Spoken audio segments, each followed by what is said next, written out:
It started the way all the best love stories do, quietly, without fanfare, without any hint that it would someday break me. The day I met Zayan was unremarkable in every way except for him. The sky was overcast, the city smelled faintly of rain, and I was in my favorite corner of a little bookstore cafe, nursing a latte that had long gone cold.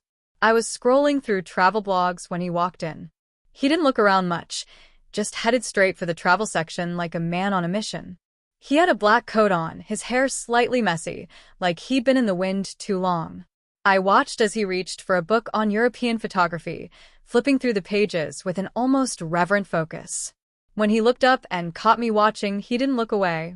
He smiled, not the polite, distant smile strangers exchange, but one that felt like he already knew me. We talked for the first time in that cafe. About travel. About how he wanted to photograph the Northern Lights someday. About how I'd never been on a plane, but had a list of places I wanted to see. We talked until the cafe lights dimmed, until the staff started stacking chairs, until I realized hours had passed, and I didn't want to leave. That first night, I went home smiling in a way I hadn't in years. The weeks that followed were a blur of messages, calls, and long walks that always ended in coffee shops or late dinners. Zayan had this way of making even the simplest moments feel cinematic, like the time he ran across the street in the rain to bring me a coffee before my class, or the night we stayed up lying on the floor of my apartment, listening to old records and talking about everything we feared and hoped for. By the third month, we were inseparable. By the sixth, I was in love. I used to think love was a safe place. With Zayan, it felt like coming home. But homes can burn down without warning. It started small. Missed calls. Texts left on scene for hours. Friday night dinners turning into, sorry, I'm swamped at work. I told myself it was just a busy season for him. That people in love could go through dry spells without it meaning anything. Then came the little lies. Things that didn't add up. The I'm at the gym text when I knew the gym closed 2 hours earlier. The unexplained late nights. The scent of perfume I didn't own lingering faintly on his jacket. Still, I clung to the image of him I fell in love with. I didn't want to believe that the man who memorized my coffee order and kissed my forehead when I was sad could be capable of breaking my heart. The night it happened, it was raining. The kind of rain that feels endless, the kind that makes the city hum softly in the background. Zayan had texted me that he'd be stuck at the office late, probably until after midnight. I decided to surprise him. I ordered from his favorite Thai place, Pad Cew, extra chili just the way he liked it, and drove across town. I imagined his face when he saw me, how he'd pull me into his arms and thank me for thinking of him. The office building was nearly empty when I arrived. The receptionist waved me through without question. I'd been there before. The elevator hummed quietly as it carried me up, the paper takeout bag warm in my hands. When the doors opened, the floor was dim except for a few glowing offices. I could see Zayan's corner office at the end of the hall, the glass walls making it easy to spot him. But he wasn't alone. She was sitting on his desk, one leg crossed over the other, her face tilted toward him. Her hand was resting lightly on his shoulder, and she was smiling in that coy, knowing way that made my stomach twist. He was smiling back. For a second, my brain refused to process it. I told myself it was harmless. Maybe she was a friend. Maybe they were laughing about something work-related. And then he leaned in. It wasn't a long kiss, not some dramatic movie moment. It was quick, almost casual, but it was enough. Enough to feel like the floor had dropped out from under me. I stepped back so fast I nearly tripped, my pulse roaring in my ears. My throat felt tight, my chest heavy, as though all the air had been sucked from the hallway.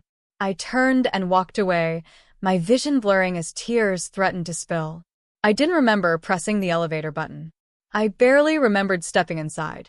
All I could see was the way he looked at her, familiar, comfortable. The way he used to look at me. The rain outside was relentless. I sat in my car for what felt like an eternity, gripping the steering wheel, trying to breathe. My hands shook so hard I had to put them in my lap. I couldn't go home. Not yet. The apartment we shared would smell like him. It would have his jacket hanging by the door, his shoes by the couch, his toothbrush next to mine. I couldn't face it, so I drove. For hours. Past glowing streetlights, closed shops, and empty sidewalks. I ended up at the pier, watching the dark water churn under the rain, my heart beating in slow, painful thuds. When I finally walked into our apartment the next morning, Zayan was in the kitchen, pouring coffee. He smiled when he saw me, but it didn't reach his eyes. "Where were you last night?" he asked casually. I dropped my bag on the counter. "I went to see you." He froze. "At the office?" "Yes. I saw you." My voice cracked, and I hated how weak it sounded. His mouth opened, then closed again. "Who is she, Zayan?" He rubbed the back of his neck.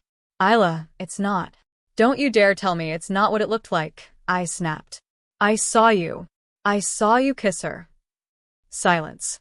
When he finally spoke, it was quiet. "Her name's Lena. We work together." "How long?" He hesitated. "A few months." The words punched the air out of me. A few months. That meant dinners he missed. Calls he didn't answer. All of it. "I didn't mean for it to happen," he said. "I still love you." I laughed, sharp and humorless. "You don't kiss someone for months by accident." There was nothing left to say. I packed my things while he sat on the couch, his head in his hands. He didn't follow me to the door. The days after were a blur of numbness. I'd wake up and forget for a split second before it hit me all over again.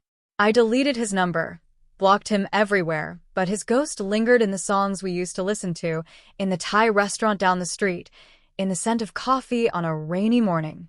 Healing was slow. Some days I'd feel strong. Other days I'd crumble in the middle of folding laundry because a shirt of his was still mixed in. But slowly, painfully, I built myself back. I filled my days with new routines, new faces. Months later, I walked past the cafe where we first met. The lights glowed warmly inside, couples sitting close at small tables. I didn't go in. I didn't need to. I realized I didn't miss him anymore. I missed the person I thought he was. And that's the cruelest truth about love. You can share your whole heart with someone and still never really know them.